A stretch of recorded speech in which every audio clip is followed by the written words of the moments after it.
Hello students, स्वागत है एक बार फिर से आप सभी का अपनी क्लासेस बायोलॉजी क्लासेस में।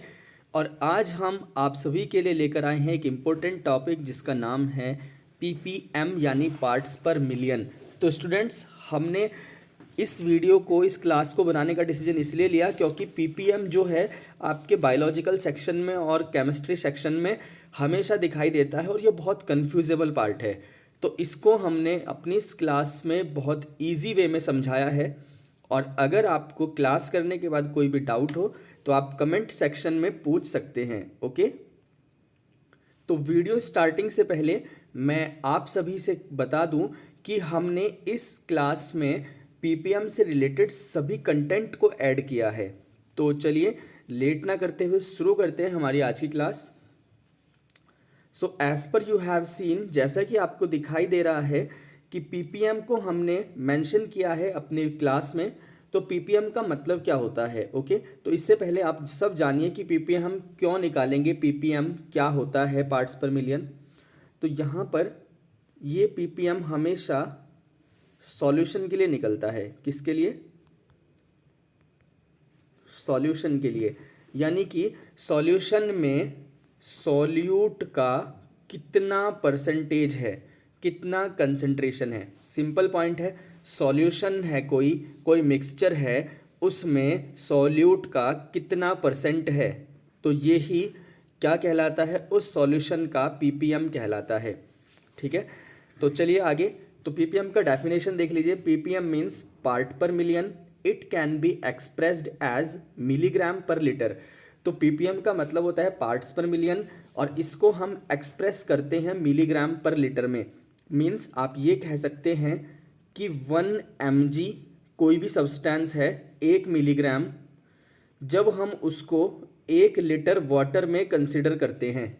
ओके, 1 मिलीग्राम वेट है किसी सब्सटेंस का, 1 लीटर पानी में आपने उसको डिसॉल्व कर दिया, तो ये है आपका पार्ट्स पर मिलियन एग्जाम्पल। ओके, इसके बाद है next thing, 1 ppm is equivalent to 1 milligram of something per litre of water. यानी जो हमने आपको भी बताया कि 1 ppm जो इक्विवेलेंट होती है किसके, 1 मिलीग्राम ऑफ समथिंग, कोई भी 1 मिलीग्राम चीज़ है, तो जब वो 1 लीटर वाटर में डिसॉल्व होती है तो ये 1 ppm के इक्वल मानी जाती है।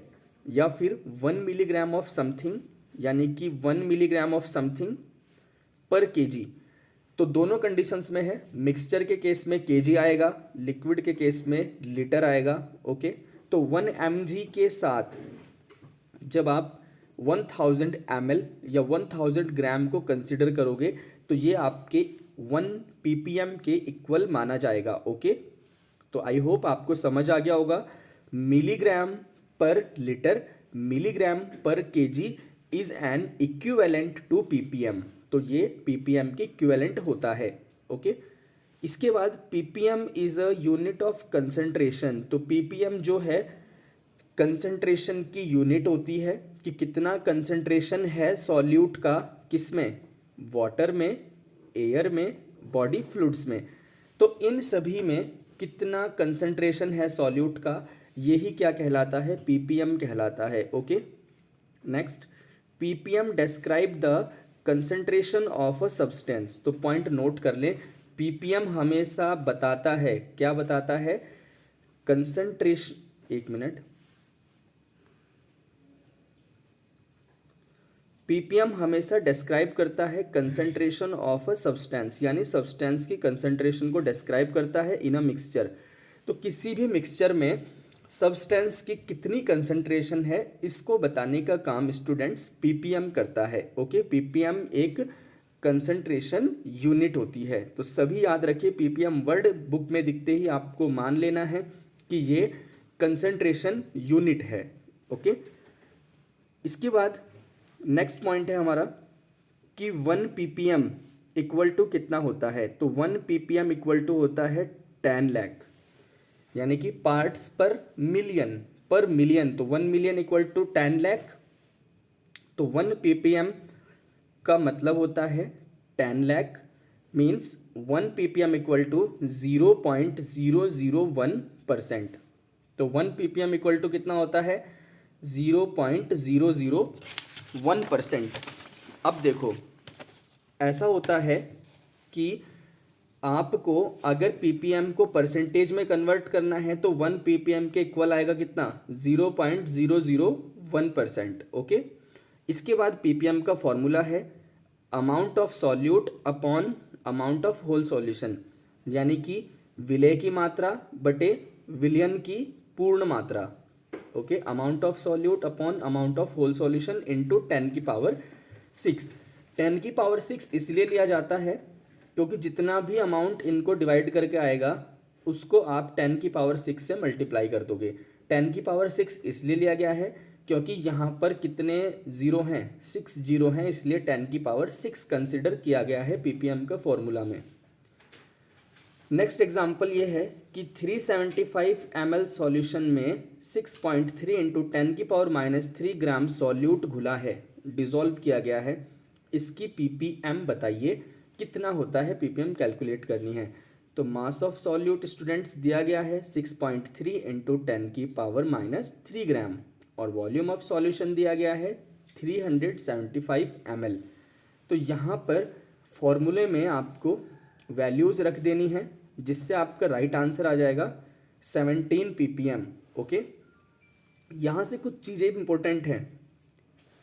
1 मिलीग्राम, ओके, 10⁻³ ml, तो ये ml के केस में है, वो लीटर के केस में था इसलिए 10⁶ था। इसको आपको सही करना है स्टूडेंट्स, ये 3 है ओनली, हाँ, माइनस नहीं आएगा। तो यहाँ पर 1 मिलीग्राम इन 10⁻³ मिलीलीटर, तो मिलीलीटर का केस है, ठीक है। तो इसमें क्या होगा, इसका वॉल्यूम होगा, वैल्यू होगा 1 ppm। ओके, इसके बाद बेस्ट इंडिकेशन है पीपीएम के बारे में, 1 पार्ट सॉल्यूट जब 10⁶ सॉल्यूशन में होता है, जब सॉल्यूट का 1 पार्ट 10⁶, ठीक है, पार्ट सॉल्यूशन में होता है तो इसे कंसिडर किया जाता है 1 ppm यानी पार्ट्स पर मिलियन। तो यहाँ पर ये है इसका मीनिंग कि 1% सॉल्यूट 10⁶% सॉल्यूशन में मिला हुआ है तो इस कंसंट्रेशन को सॉल्यूट का पीपीएम कहते हैं। जैसे कि देखो 5 ppm का मतलब क्या होता है, एक मिनट, जैसे देखो 5 ppm का मतलब क्या होता है कि 5 ग्राम सॉल्यूट किस में है, 10⁶ ग्राम सॉल्यूशन में है।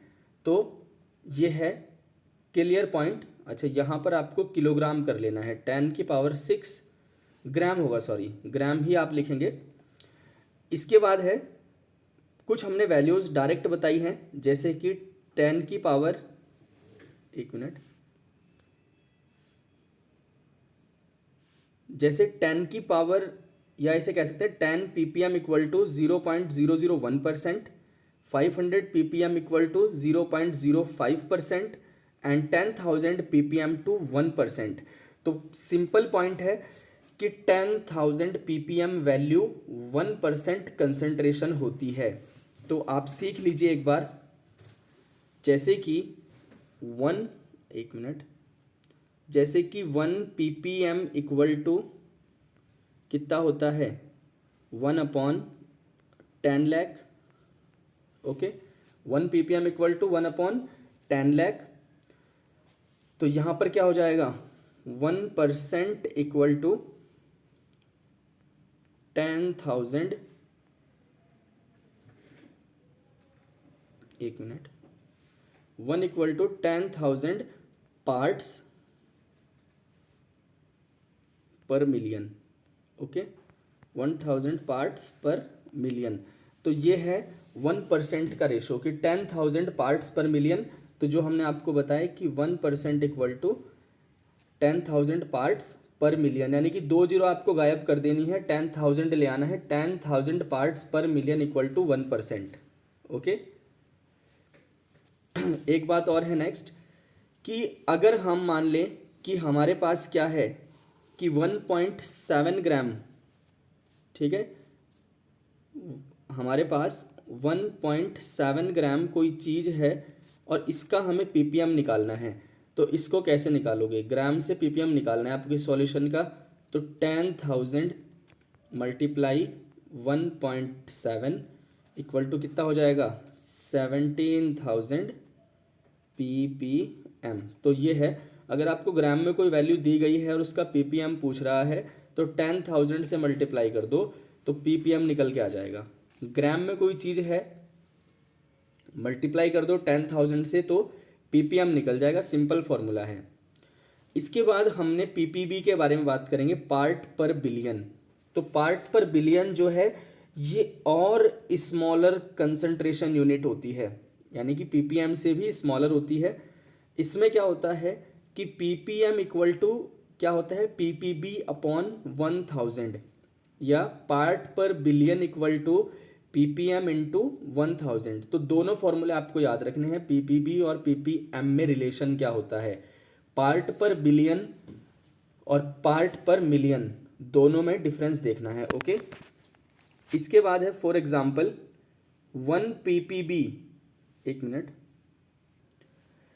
तो जैसे कि हम बात कर रहे हैं दोबारा एग्जांपल की, तो पीपीबी के एग्जांपल में कि 1 पीपीबी क्लोरीन रिप्रेजेंट करती है 1 पार्ट ऑफ क्लोरीन का 1000 मिलियन पार्ट ऑफ एयर में।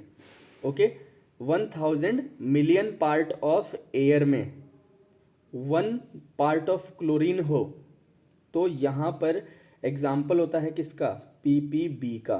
तो ध्यान रखना 1 पीपीबी क्लोरीन रिप्रेजेंट क्या करेगी कि 1 पार्ट ऑफ क्लोरीन है, ठीक है, किसमें, 1000 मिलियन पार्ट ऑफ एयर में। ओके, तो यहाँ पर हमारा पूरा टॉपिक कंप्लीट होता है। तो इस तरह से हमने पीपीएम को कंसिडर किया।